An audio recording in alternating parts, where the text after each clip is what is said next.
Welcome to the Make and Design Podcast. I'm your host, Carina Gardner.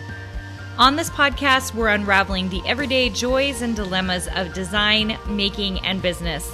For makers who want to be designers and for designers who are makers, this is your inside scoop to help you grow your business and bring more creativity to your life.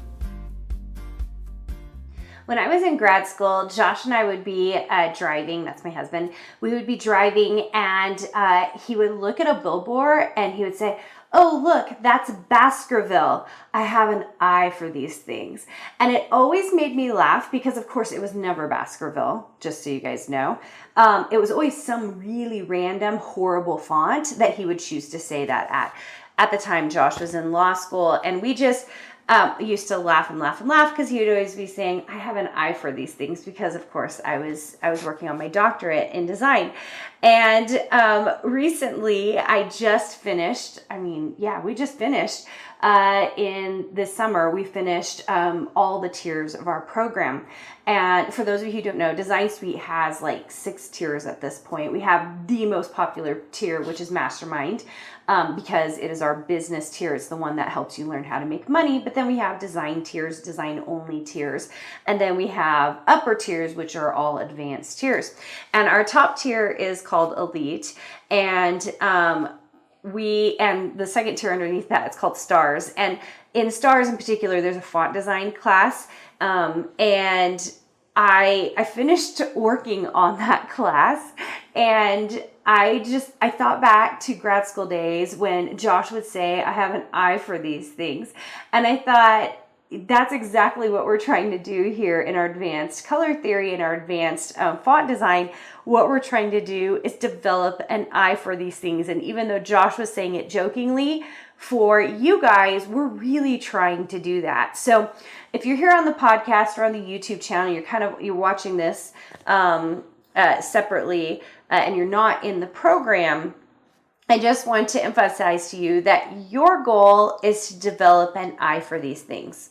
All right. One of the things we try to do within the program is exactly what we did in university, which is you have so much exposure to design and great design. That's why we do interviews in the program. That's why we have so much coursework in the program. It's because we're trying to stuff it all into a single year. What we used to do in 4 years, we try to get the highlight reel so that we're learning at a much faster pace. And so then we're also designing and making money at a much faster pace as well. And I just think it's fascinating because at the end of the day, nothing has changed. The whole goal of being a designer is to develop an eye for these things. But the second step to that is to be able to talk about it and explain it to other people. When we can explain why we design, what we do, and how we do it, and they understand it. So they understand the technical reasons we did it, because usually there are limitations in the design work, right? But then furthermore, what we believe eyes will see, and those little tiny deviations from a single design. I was thinking about a logo I saw yesterday, and it's just like the littlest, slightest bend in shape, like on an ear, makes us see the ear. It makes us see it. But very often, if we can't describe that or explain that to a client or to a shop owner, to a customer, then they can't see it well either. So it's the art of developing an eye for these things and then being able to explain why you did what you did. And that's really what being a great designer is all about. So I hope that you're doing it. And just some tips as you are moving forward, as you're trying to develop an eye for these things. One of the best things you can do is surround yourself with great design work. I'm not talking about art. I think that great artists are awesome, but design work kind of does an interesting thing. It's kind of a switch over from art in that very often we look at art and it's like a full print, right? We cover an entire screen or an entire canvas with a piece of art, right? With design, very often we need it usable for a customer, which is why I'm writing a book on it and it'll be out next spring. So you keep your eyes out for it, you guys, because it's going to be customer-based information for designers, okay?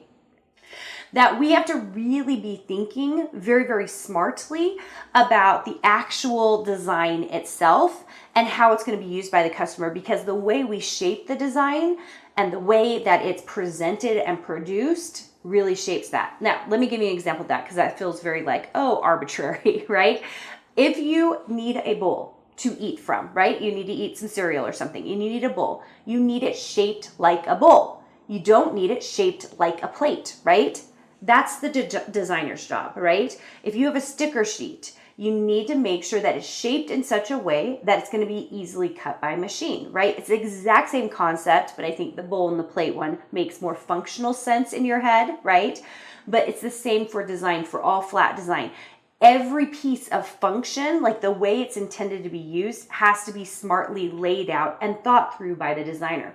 That's why I love design. Art for the sake of art's sake is wonderful. It's a great thing. Designers, we are technicians, we are manufacturers, we are people who are problem solvers, and we're trying to figure out how to get things exactly the way we need them to go so that the customer can use it very easily. And that's it. Okay, so I hope that you're continually developing an eye for these things. That means reading books, looking at things. Museums actually are helpful, even though it's mostly art. It can be very, very helpful. And spending time with other designers, you guys. That's actually huge. Spending time with other designers. I know that really helped me as I was starting my career, especially when I was in school, hanging out with other designers, because you start thinking like a designer. All right, guys, I'm so glad that you were able to join me here. If you haven't done this yet, if you don't mind going over to the podcast and leaving me a review, that's so helpful, and I just appreciate it so much. If you're on the YouTube channel, if you wouldn't mind subscribing. We are trying to grow this channel to let people know what it really takes to be a designer. I'm tired of all the myths and all the things out there that, aren't really true. And I would love to have you help me spread the word about great design and how it should be created, done, and how you too can become a designer. All right. Thanks so much, you guys. I'll see you soon. Hey, did you know that you can visit me at makeanddesign.com to learn more about this podcast and join my VIP group for weekly freebies? I can't wait to see you there.